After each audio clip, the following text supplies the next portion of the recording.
In a sweeping crackdown on an international terror network, the Federal Bureau of Investigation, or the FBI in the United States, has arrested 8 Khalistani terrorists across multiple states. Among those arrested is Pavittar Singh Batala, a Punjab-based gangster wanted by India's NIA, or National Investigation Agency, for his links to Babbar Khalsa International, a designated terror outfit. Batala was named in an NIA charge sheet last month alongside Jatinder Jyoti and BKI terrorist Lakhbir Landa. The FBI operation involved special weapons and tactics teams and has been described as a coordinated multi-agency effort in the US. Investigators have also seized firearms, ammunition and cash during the raids. According to Indian intelligence agencies, the arrested individuals are part of a transnational gangster-terror network that has ties to violent activities in both India and the US. The group now faces multiple felony charges, including kidnapping, torture, false imprisonment, conspiracy, and witness intimidation, all of which carry gang-related enhancements under US law. And this development comes amidst growing global scrutiny of Khalistani-linked extremism and is seen as a major step in disrupting cross-border terror financing and operations. More arrests and investigations are expected as authorities dig deeper into the group's international links.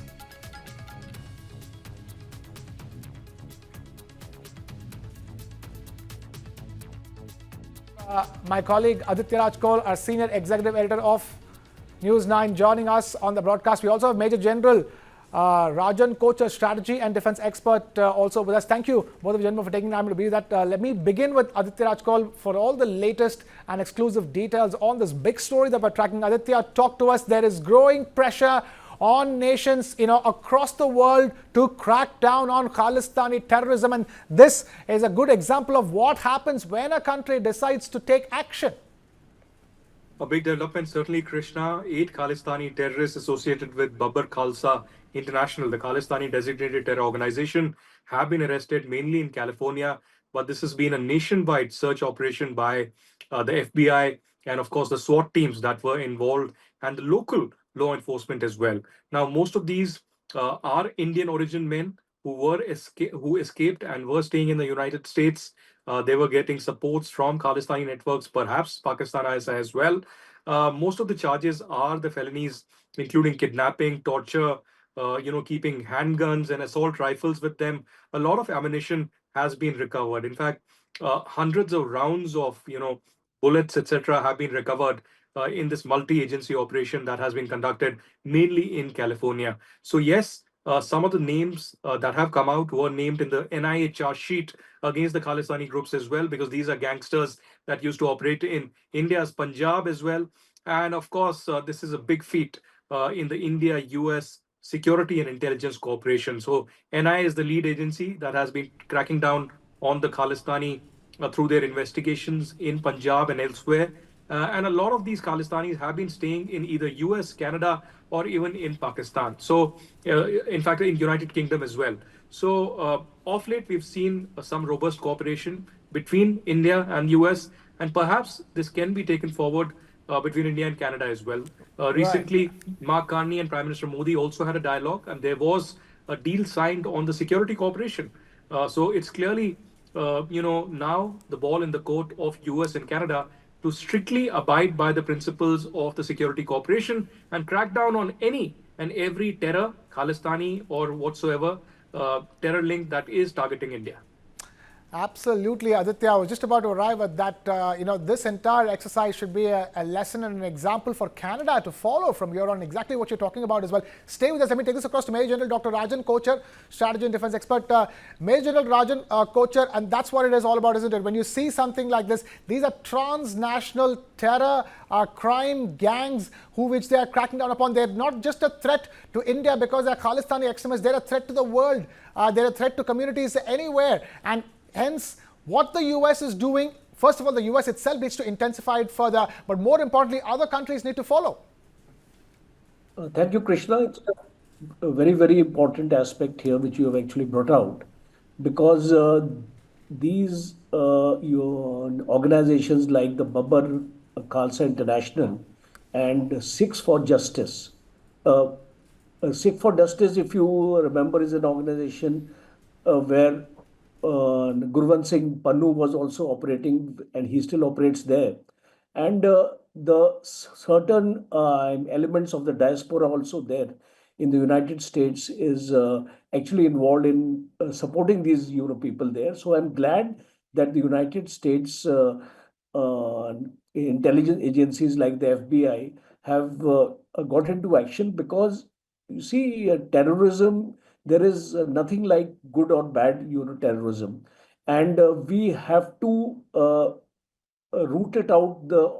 Your the entire system has to be uh, uh, sorted out. It has to be cleansed, and I'm glad that these kind of actions are taking place in the United States, because there was an impression which was gaining around that these people are quite safe in countries like USA, Canada, United Kingdom.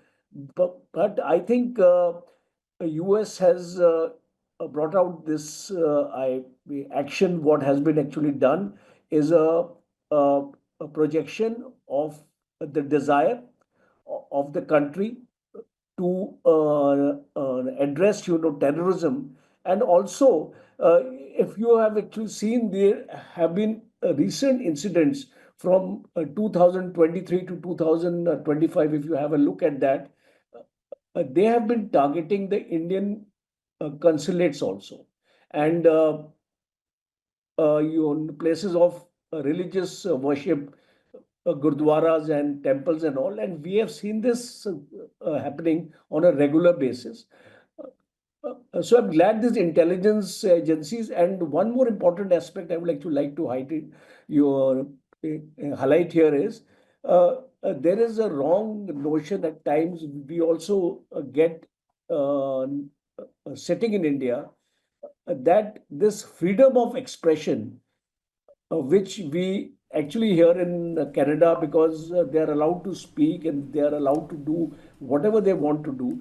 This freedom of uh, expression laws, I think, also need a relook in countries like the USA and Canada, because Right.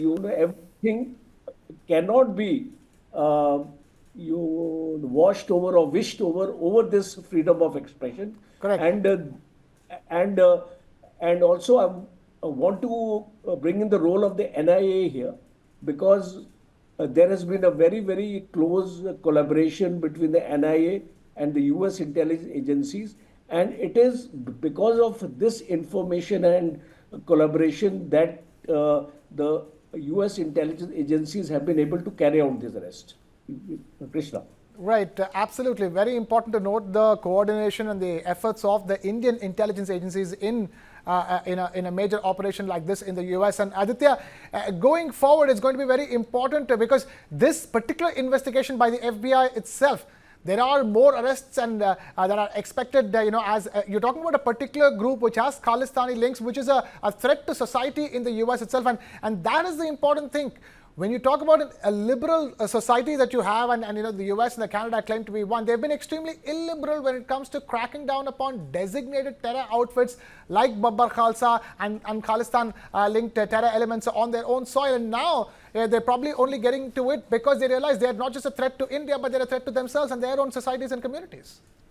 Well, that's right. India for a very long time had been waiting for the wheels of justice to move.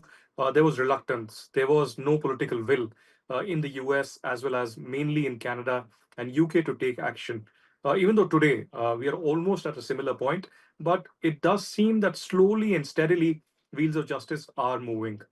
We've seen several of these gun attacks taking place, gangland violences, a lot of drug trafficking as well. A lot of gangsters staying in Canada, US, and other countries have been conducting, gangster-led violence, killings across Punjab. In fact, when it comes to Canada, India for the last many years has given more than two dossiers. In fact, more than 2 dozen dossiers to Canada including Khalistani terrorists, those who have escaped the law here in India, but there hasn't been any action. In fact, the former Prime Minister Justin Trudeau defended and supported the Khalistani terrorists under the garb of the so-called freedom of expression. So as of now, I think India has proven to have a very tough security policy when it comes to terrorism, when it Right. comes to even gangs who are supporting these Khalistani terrorists, often at the behest of the Pakistan ISI. And there's no looking away. There's no looking on the other side. Recently, on a five-nation tour, Prime Minister Narendra Modi made it a point to, in fact, reflect on terrorism and Right. asking the global community that it's time to unite against terror, and there can be no cross-border terror, there can be no terror affecting any part of the globe in this day and age.